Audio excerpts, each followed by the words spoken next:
what will you do to make sure that our football gets back its glory and at least Kenyans can be watching our Premier League the way they watch the English Premier League? Two, you have clearly put out your report card for the time that you are the Ministry of Roads and Infrastructure.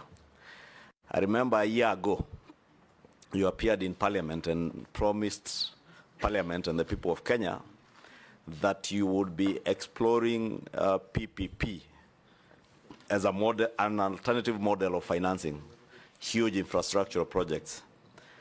I do know there was some work on Adani at the airport. Would want to hear whether this is a Kipchumba Murkomen who has been accused on social media of selling, in quotes, our airport. Did you or did you not sell our airport? And who did you sell to? Junet as well. Mr. Speaker. Yes. I have taken note that the CS nominee, last time we vetted him here under your chairmanship. And I've seen he has just come with the same suit that he came with that time. I have the picture with me here in my phone, Mr. Speaker. Yes. I was waiting for a different one. It's the same suit. The same suit and the same tie. I was looking for something else. Maybe that's his attire of luck. Yeah, that's what I'm seeing, Mr. Speaker. Maybe the people who live in the valleys of Elgeyo Marakwet told him, if you want to get approval, just take that suit and that tie. Yes. Anyway, Mr. Speaker, the question I want to ask him is that one is about this Ministry of Sports. I wanted to ask him that about protection and growth of local content. What measures will you take to protect Kenyan artists from plagiarism? Then how is the government going to assist local artists, local creatives in achieving 60% of content for local broadcast? How will you ensure that all Kenyans, including those who do not have access to TV, can consume our local content? How will you achieve that? And lastly, Waziri, from your previous office, please put it very clear to this committee. What is this matter of Adani and Jomo Kenyatta Airport? When did you travel to India? Whom did you go? What is the content of the letter? Everything. We want to know whether the Jomo Kenyatta Airport is still Kenyan Airport or it is now Mumbai International Airport. Please. Yes, nominee. Mr. Chair, as a matter of fact, what... You either refer to me as chairman or speaker. I'm not a chair. I'm sitting on one. Yes, Mr. Speaker. Yes. The chairperson or chairman. Yes. Why don't you like chairperson, Mr. Speaker? Because you don't want to give room for agenda. Yes. Mr. Chairman. Yes. If I say this, I will offend you and other people. I am an ardent fan. Contrary to what Mr. Kimani Ichung'wah said, I am a serious fan of Gor Mahia. I used to. Does that offend me? Because you are a fan. I suspect you are AFC. I'm a fan of Arsenal. No. My local team is AFC. On a light note, I used to. On Saturdays in the St. Patrick's High School, we used to be allowed to get out of school. So we used to sneak from Iten all the way to Eldoret to watch Gor Mahia play KCC. And I was really used to be thrilled. So I've been a Gor Mahia fan for a long period of time. Besides that, in UK, I support Manchester, and in Spain, I support Real Madrid. Mr. Speaker, sports is for fun. And Mr. Speaker, I agree with Honorable Kimani Ichung'wah. Those days when we used to support Gor Mahia, AFC, and all the other teams, Shabana, among others, KCC, we even used to know all the players, up to the reserve team. Now, Mr. Speaker, I don't even know our Gor Mahia players, who they are, even when they change. Why? Because the standard of football has gone down over time. It is a paradox because access to media has increased. Meanwhile, the accessing sports and publicity of sport and standard of sports has gone down. And therefore, Mr. Speaker, I agree with Honorable Kimani Ichung'wah that the place that has to start is, Mr. Speaker, sports management, and for this purpose, FKF. Mr. Speaker, it is not right that for the last 8 years, you have an organization that has a leadership in office that has not been elected, but they are there in perpetuity, Mr. Speaker. Mr. Speaker, it's not just FKF, it's AK. AK has been there for 12 years without an election. Cricket Association, the same. Badminton, the same. Mr. Speaker, for swimming, the same.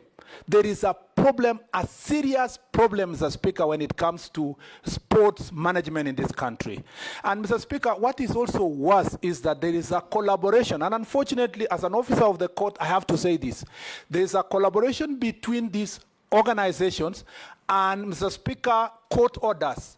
If you find why the AK has never held elections for 12 years, it's because they are perpetuating themselves using a court order. That is the same way the FKF is perpetuating itself along a court order. Mr. Speaker, the first thing I will do is to make sure that we bring all the stakeholders, and Mr. Speaker, I promise I'll do that within the next 1 month, all the stakeholders in different sectors of sports to make sure that we have a conversation on how to turn around these sports. Number two, Mr. Speaker, I would like, and I hope the Chief Justice is watching me, or even if she's not watching me, she'll be told. I'd like to have a meeting with the Chief Justice, Mr. Speaker, should I be approved, to discuss with the Chief Justice how they will expeditiously make decisions in relation to, Mr. Speaker, elections and officials of sports associations. Mr. Speaker, the Chief Justice and our judges must understand that they are blocking young people from accessing opportunities, Mr. Speaker.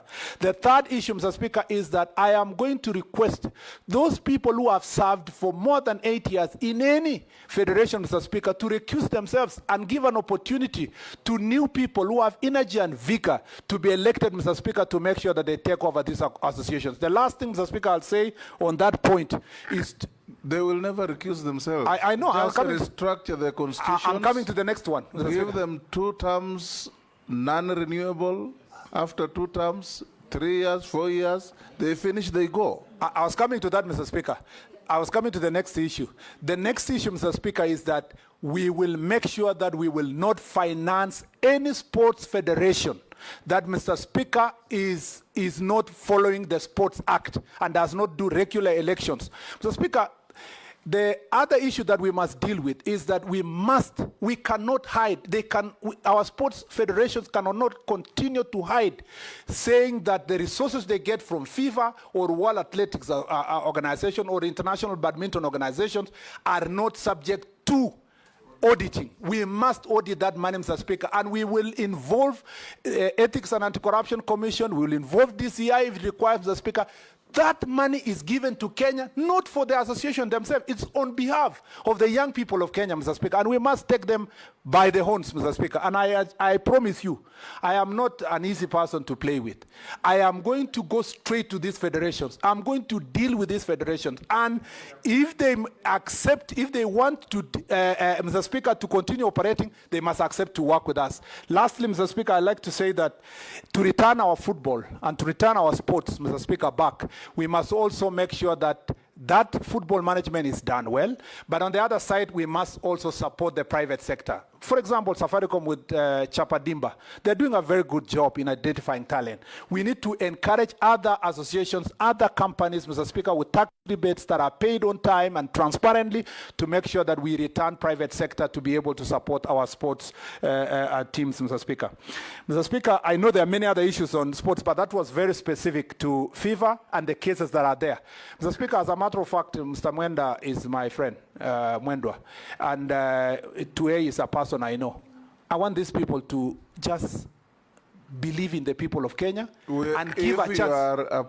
You are confirmed. Yes. You are not be confirmed to go and work with friends. You are going confirmed to go and work for the people of Kenya. That's why I'm saying, Mr. Speaker, yes, they are my friends, but they need to know, Mr. Speaker, that time is up. The people of Kenya would like to have an organization that is being run in a proper manner and in a accountable manner. And they need to know one thing. Murkomen is not alone. Now I have an army behind me of young people. Mr. Speaker, they either voluntarily exit these positions and accept the changes that we need, or we greet them or occupy them, Mr. Speaker.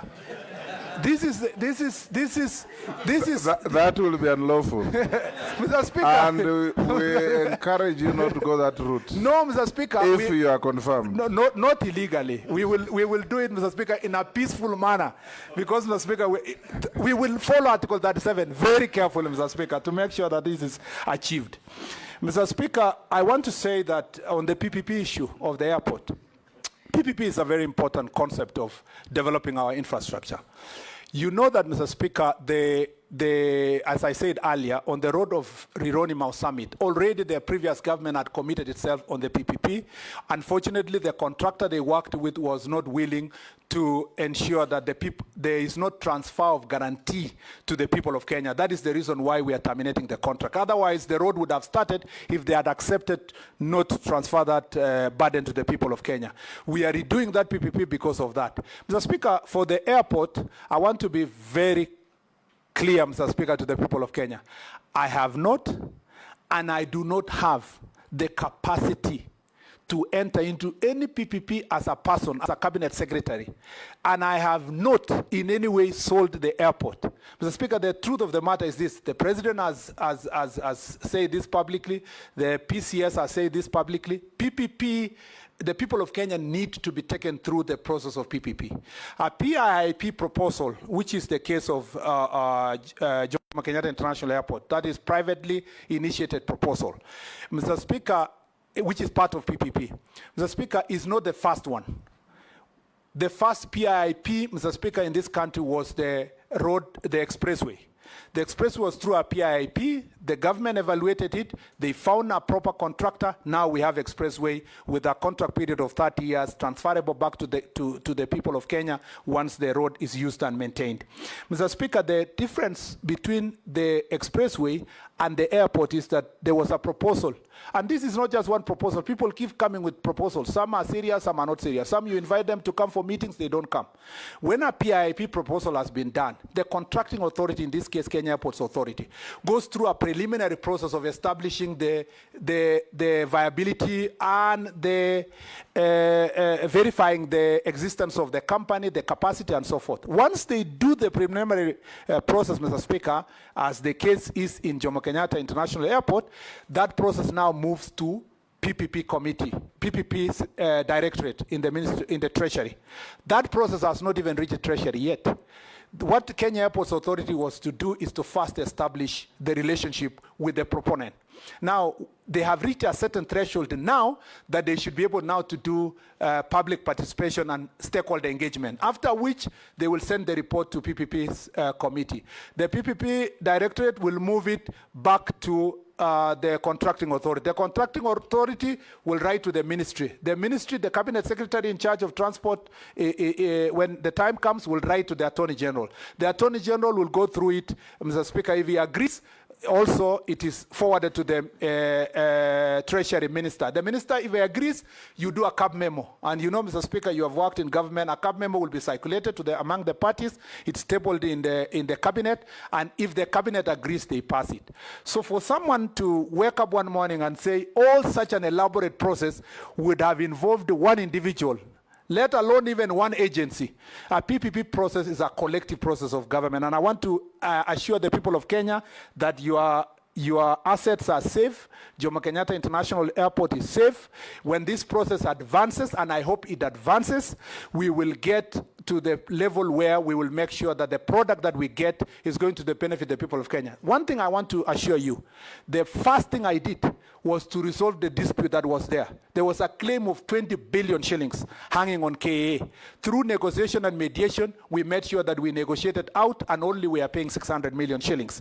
Mr. Speaker, that now the airport is ready for investment, ready to receive investment, like other airports. Once we are done with that, Malindi, for example, where Honorable Baya comes from, Mr. Speaker, has got funding from Italian government, and we are able to get funding from Italian government to build a modern airport in Malindi.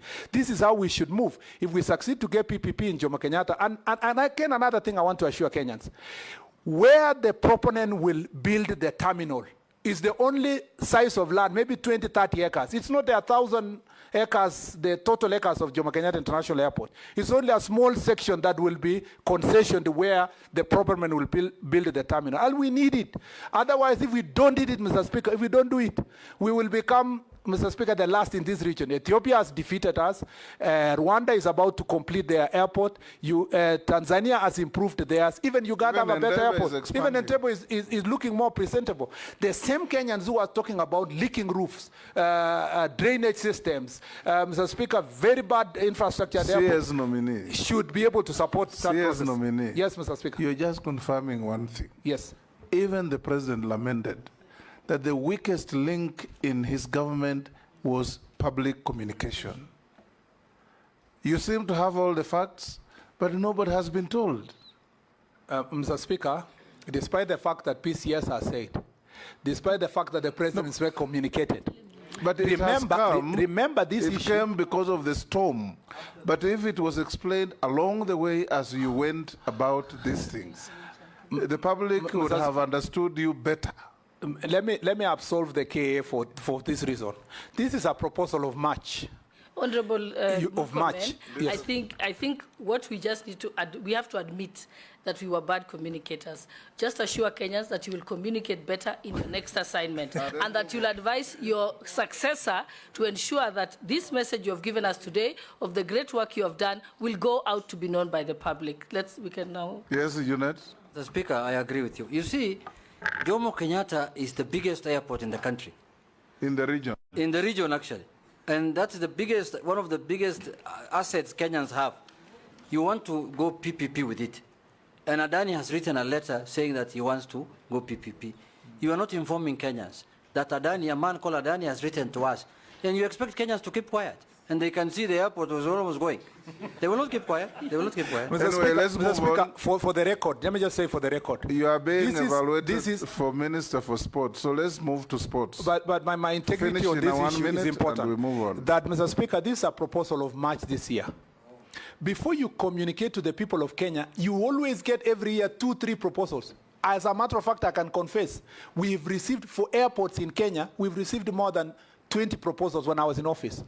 But you keep evaluating to see who is a joker, who is a serious person. Once you achieve a certain threshold, the public participation engagement is done, which was supposed to be done from this July.